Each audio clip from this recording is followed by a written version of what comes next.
देखिए अगला रूल क्या है वो देखते हैं। करो ना, एडमिट करना आता है ना तुमको, ले जाओ, बस क्लिक हो गया। देखिए नियर फ्यूचर के फिक्स्ड प्रोग्राम, मैंने आपको बताया था कि फ्यूचर का, कल का रूल में था, फ्यूचर का कोई भी फिक्स प्रोग्राम है, पता है कि फ्यूचर में ये होके ही रहेगा, ठीक है।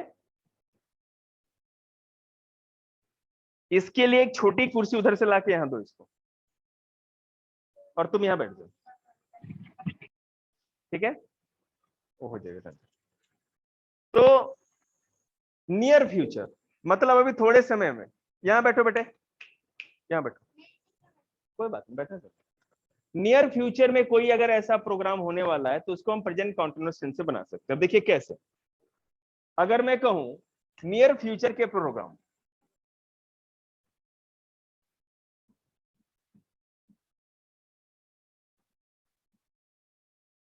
आई एम गोइंग टू पटना,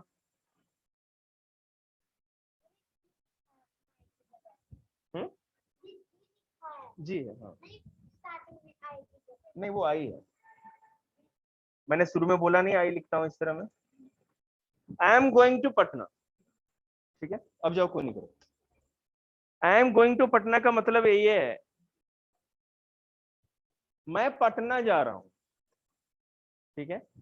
और मैं पटना जा रहा हूं दो सेंस में, वो किस किस सेंस में वो मैं आपको बता देता हूं। पहला तो ये कि अगर आपसे पूछे वेयर आर यू गोइंग, आप कहां जा रहे हो, तो आप बोलोगे I am going to Patna, ठीक है। और अगर ऐसा पूछा जाए और ऐसा बोला जाए, मतलब उठ के सीधे चल तो नहीं दिया ना, जाने में टाइम लगेगा।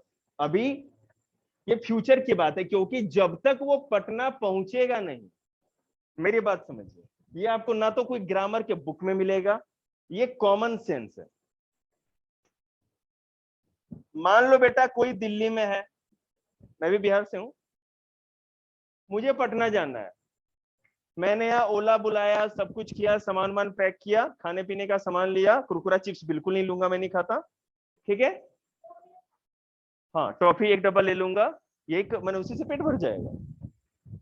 सुनो मेरी बात, तो अगर मैं बोलूं, मुझसे आप पूछे sir where are you going, I am going to Patna, मैं पटना जा रहा हूं, लेकिन अभी बीच में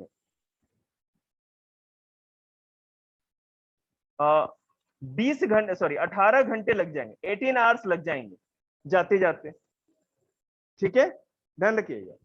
और मैं तो अभी दिल्ली में ही हूं, लेकिन मैं बोल क्या रहा हूं कि मैं पटना जा रहा हूं, मतलब फ्यूचर की बात बोल रहा हूं कि नहीं, फिर से समझने की कोशिश करिए। I am going to Patna का मतलब है कि मैंने अभी बोला कि मैं पटना जा रहा हूं, गए नहीं है ना, प्लान है, ये मेरे नियर फ्यूचर का प्रोग्राम, इसलिए मैंने बोला I am going to Patna. और ज्यादा दूर का टाइम का बात हो तो मैं कहूंगा I will go to Patna next month, अगले महीने में पटना जाऊंगा, तब तब उसको सिंपल फ्यूचर में बना देंगे। छोटे बच्चे थोड़ा ध्यान देंगे तो समझ जाएंगे। अगर मैं दिल्ली में हूं, तुमसे पूछूं कि where are you going tomorrow, कल तुम कहां जा रहे हो या कहां जाओगे, तो तुम बोलोगे sir I am going to my village, मैं अपने गांव जा रहा हूं। तो कल जाओगे तो अभी तो यहीं बैठे हो ना, गांव जाने में टाइम तो लगेगा। तो कहने का मतलब है कि नियर फ्यूचर के प्रोग्राम को बताने के लिए हम सिंपल फ्यूचर नहीं लगाते, हम प्रेजेंट कॉन्टिन्यूअस लगाते हैं। और इस तरह के सेंटेंस से आपको कॉमन सेंस लगा के पता करना होगा कि आपको सिंपल फ्यूचर लगाना है या नहीं लगाना है, या प्रेजेंट कॉन्टिन्यूअस ही लगाना है, ठीक है। इसका पूरा प्रॉब्लम क्वेश्चन जो मिलेगा, आप लोग सेट लगाएंगे, आप लोग को समझ में आ जाएगा। हाँ लेकिन एक बात और, कंपलसरी नहीं है, हर बच्चे के लेवल के हिसाब से मैं उसको क्वेश्चन दूंगा। जो छोटे बच्चे हैं, 8 क्लास तक के बच्चे हैं, उनकी जिनकी इच्छा होगी वो सेट लगाएंगे, और जिनकी इच्छा नहीं होगी वो केवल ट्रांसलेशन करेंगे, ठीक है। ये समझ गए आप। आगे देखिए, अगर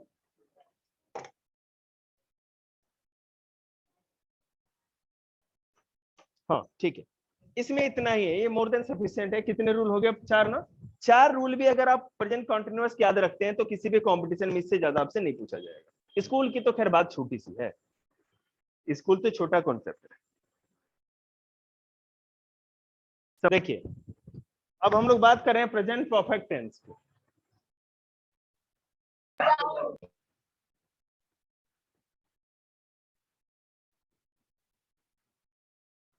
हमारा जो प्रेजेंट परफेक्ट टेंस है, महाबकवास टेंस है, कभी यूज ही नहीं होता, फालतू में केवल टेंस है। मैं तो टेंस केवल 4 ही मानता हूं, सिंपल प्रेजेंट, सिंपल पास्ट और simple future, present continuous and past continuous. इसके अलावा मुझे जरूरत नहीं लगती किसी भी चीज की, और उसमें भी प्रेजेंट कंटिन्यूअस और पास्ट कंटिन्यूअस की भी जरूरत नहीं है।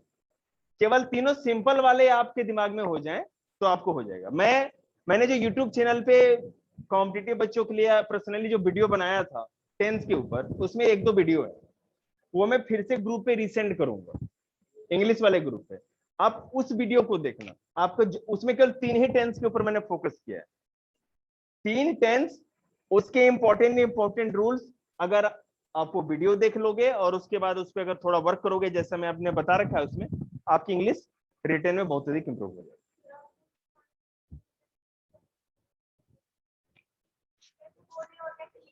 ठीक है, वो भी करेंगे, पहले थोड़ा टेंस कर ले। सबसे पहले रिकॉग्नाइज करना, कैसे हम पता लगाएंगे? जिसके लास्ट में चुका है, चुकी है, चुके हैं, ठीक है। Affirmative, negative, interrogative.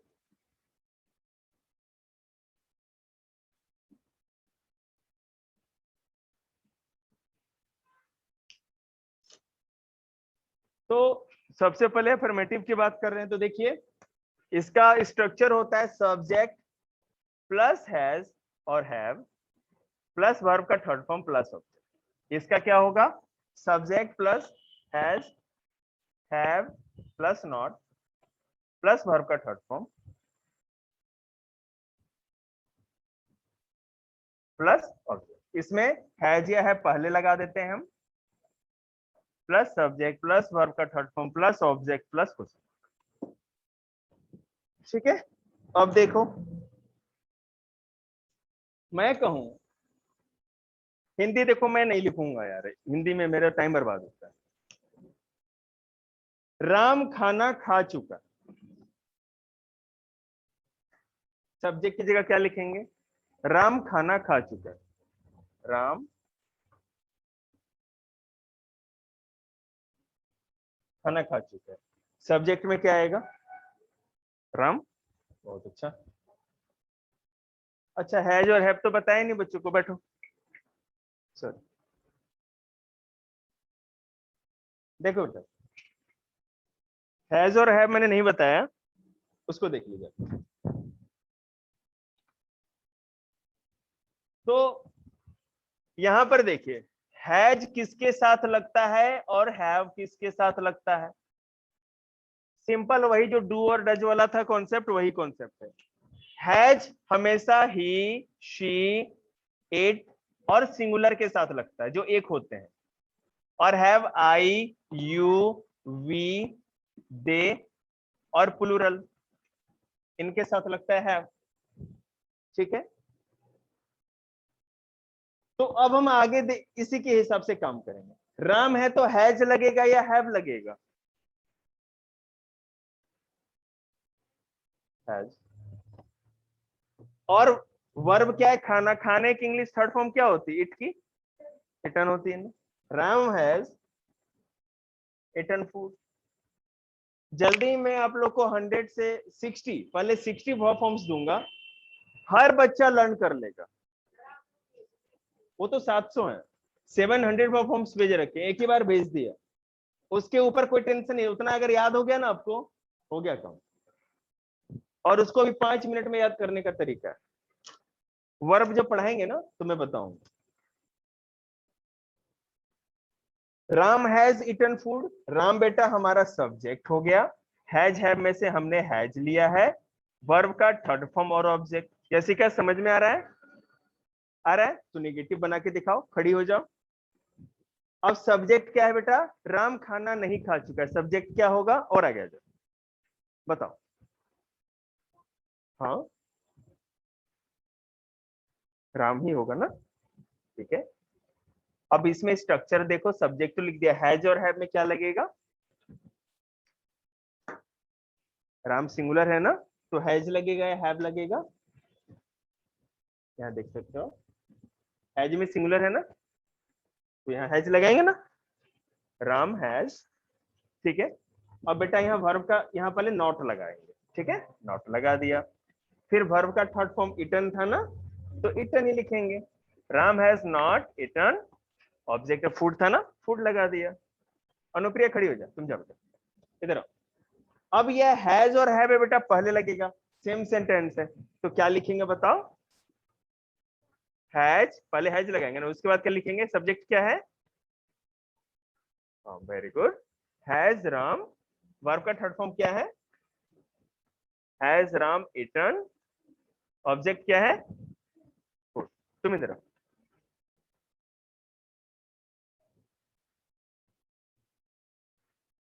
पहले घबराया मत करो, मैं किसी को नहीं मारता, और जब मारता हूं तो बच्चा सीधे ट्यूशन नहीं छोड़ता, सिखाते समय। मैं कहूं राम लेटर लिखता है, ठीक है, तो इसमें अगर बनाएंगे बेटा, तो पहले सब्जेक्ट में राम हो गया ना, तो राम लिखा, लिख चुका है, सॉरी, हाँ, राम लेटर लिख चुका है, मैं भूल जा गया था, वो याद नहीं रहता दिमाग में। सर मैं बताऊं? अभी मैं पूछूंगा तो। अब हैज और हैव में क्या होगा? हैज होगा ना, बहुत अच्छे।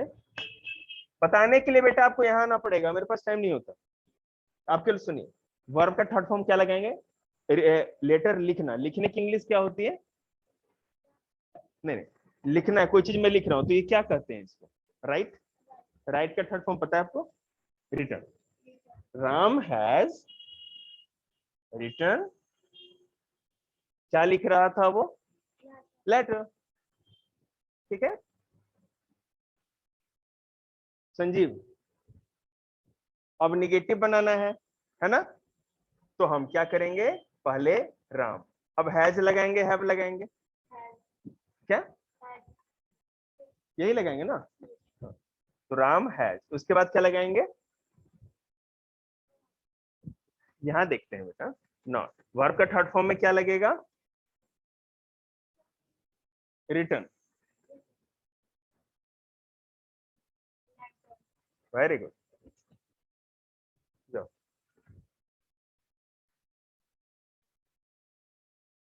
अरे देवता तुम्हें तो पता ही है सब कुछ। खड़े हो। क्या राम लेटर लिख चुका है, क्या होगा? हाँ, हैज राम, हाँ हाँ, लेटर लिखो और नहीं। गुड, इसका मतलब लगभग सारे बच्चे तो समझ गए, तुमको समझ में आया? देखो बेटा, कुछ ना कुछ तो घर पे ही प्रैक्टिस करनी ही पड़ेगी,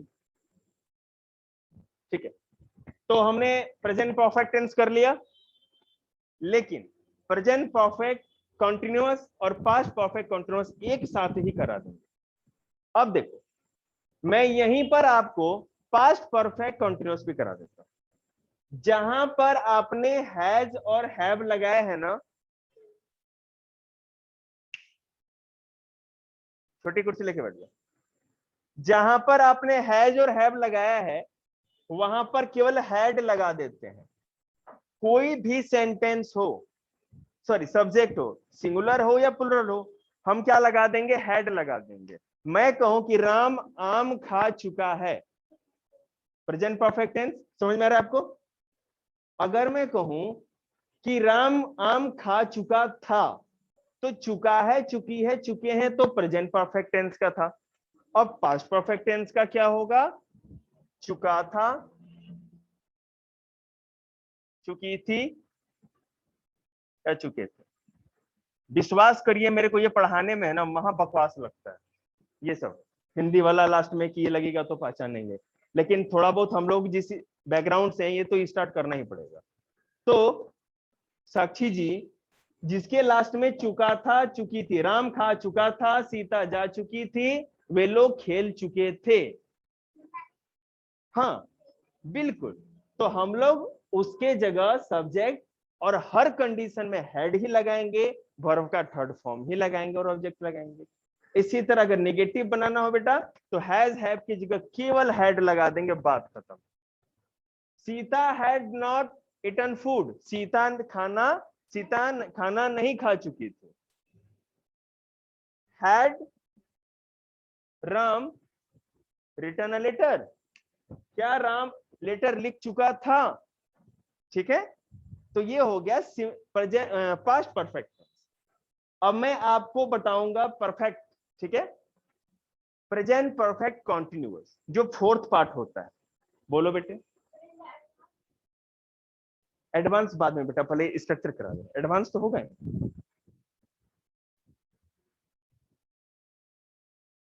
कि प्रेजेंट परफेक्ट कंटिन्यूअस क्या होता है और पास्ट परफेक्ट कंटिन्यूअस क्या होता है, ध्यान देना। सबसे लास्ट में ध्यान है ना, देखना, पूछ देंगे नहीं बताओगे ना तो यहीं से खोपड़ी फोड़ देंगे। से रहा है से रही, मैं आपको बता रहा हूं, पहले इसको समझ लीजिए आप। राम सुबह से पढ़ रहा है, पढ़ रहा है, और दूसरा सेंटेंस मैं बोलूं, राम 2 घंटे से पढ़ रहा था। अभी सिंस और फोर सिखाया नहीं मैंने, केवल ये बता रहा हूं कि बेटा प्रेजेंट परफेक्ट कंटिन्यूअस क्या होता है और पास्ट परफेक्ट कंटिन्यूअस क्या होता है। टाइम प्लस से, ठीक है, टाइम है ना, सुबह एक टाइम होता है, 2 घंटे भी एक टाइम होता है। बोर होने लगे ना, अच्छे अच्छे बच्चे बोर हो जाते हैं, बस मैं नहीं हो सकता। तो इसका स्ट्रक्चर बता दूं मैं, subject plus has oblique have plus been plus verb का फोर्थ फॉर्म प्लस, अरे चुप रहोगी, ऑब्जेक्ट लगा दे ऑब्जेक्ट, और गलत हो तुम्हारे ना तेरे मुंह पे फिर।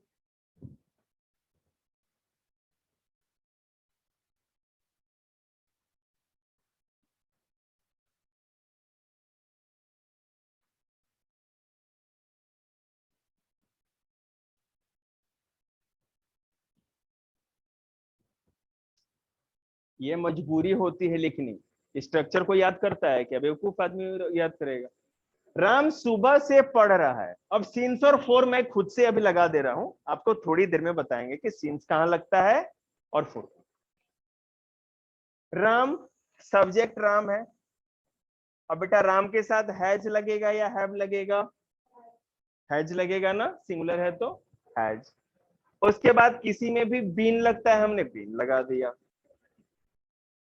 और पढ़ने की इंग्लिश स्टडी होती है, रीड होती है, स्टडिंग लगाओ, स्टडिंग। अब सिंस या फॉर में क्या लगेगा, यहां पे क्या लगेगा मानसू बताइए? सिंस लगेगा। और टाइम क्या है बेटा? मॉर्निंग। ऑब्जेक्ट नहीं है तो कोई जरूरत नहीं ऑब्जेक्ट लगाने। अभी क्लियर होगा, मैं केवल समझा रहा हूं, थोड़ा सा अभी केवल बेस बना रहा हूं। Ram has been studying since morning, मतलब राम सिंस मॉर्निंग, सुबह से, ये टाइम है। और से के लिए सिंस या फोर लगाते हैं, ये वर्ब का फोर्थ फॉर्म है। ये बीन तो बीन, हैज हैव में कुछ ना कुछ तो लगाएंगे ही। और ये subject, subject has have been plus verb का fourth form plus time plus से, तो से पहले लगता है, टाइम बाद में, सिंस फोर पहले लगेगा उसके बाद टाइम, और ऑब्जेक्ट है तो लगाइए नहीं तो नहीं लगाइए, ठीक है।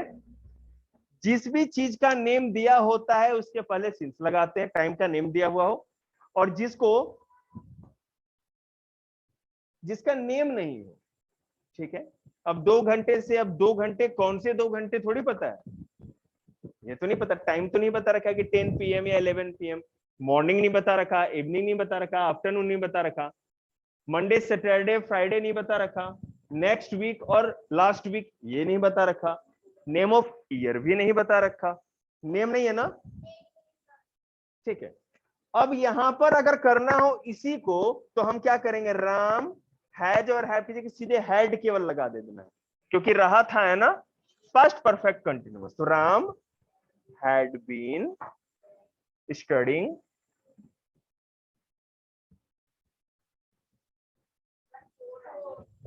बहुत अच्छा, studying for 2 hours, very good.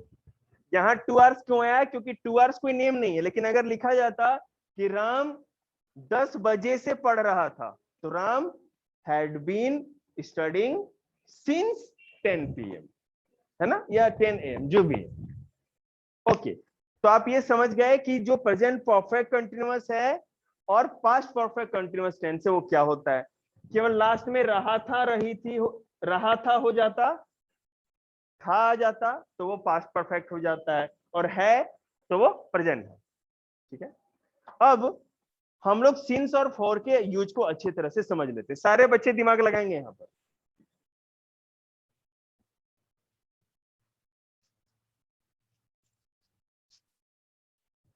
मैं आप लोग को वो ग्रामर पढ़ा रहा हूं ना जो आप इंस्टीट्यूट में जाके ग्रामर पढ़ के आएंगे और उनकी औकात नहीं होगी ऐसी पढ़ाने की, क्योंकि उनको पढ़ाने से कोई मतलब नहीं, क्योंकि टेंस तो कम से कम 20 दिन चलाएंगे ना, पैसा जो बनाना है।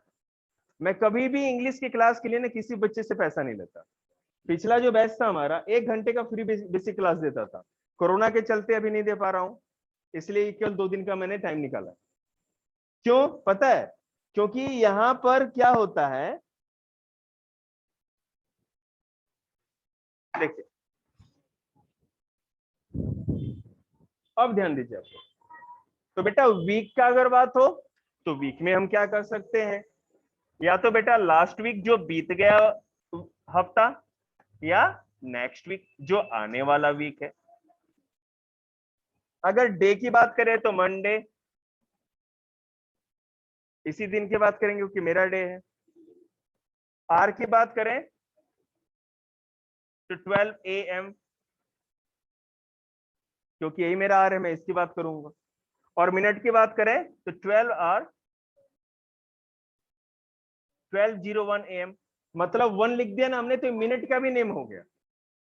अगर मैं 10:30 बोल दूं, ठीक है, तो इसमें मिनट इंक्लूड हो गया, इसके पहले सिंस लगेगा, ठीक है ना। और अगर इसके पहले मिनट ना हो, मतलब कि केवल आर ना लगाओ, केवल मिनट, 30 मिनट, तो 4 आएगा। 4:30 मिनट, वो कब से पढ़ रहा है, 40 मिनट से पढ़ रहा है, 30 मिनट से पढ़ रहा है, ठीक है। अरे तुम इसको लोरी सुनाओ ना यार, कोई ऐसा जो म्यूट लोरी हो, mute mute lorry.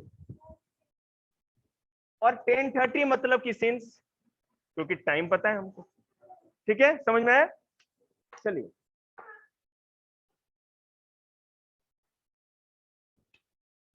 Ram has been studying since morning. Ram सुबह से पढ़ रहा है, राम सुबह से नहीं पढ़ रहा है तो Ram has not been studying since morning, same, ठीक है। इसी का क्या राम सुबह से पढ़ रहा है, has Ram been studying since morning, ठीक है। इस तरह से इसमें सेंटेंस बहुत सारे बने हुए हैं, आपको देखने को नोट्स में मिल जाएगा, घर पे देख लीजिएगा आपको। अब हम simple past, past continuous and simple future, 3 tense है, उसको खत्म करते हैं, उससे बात बन जाएगी हमारी, ठीक है।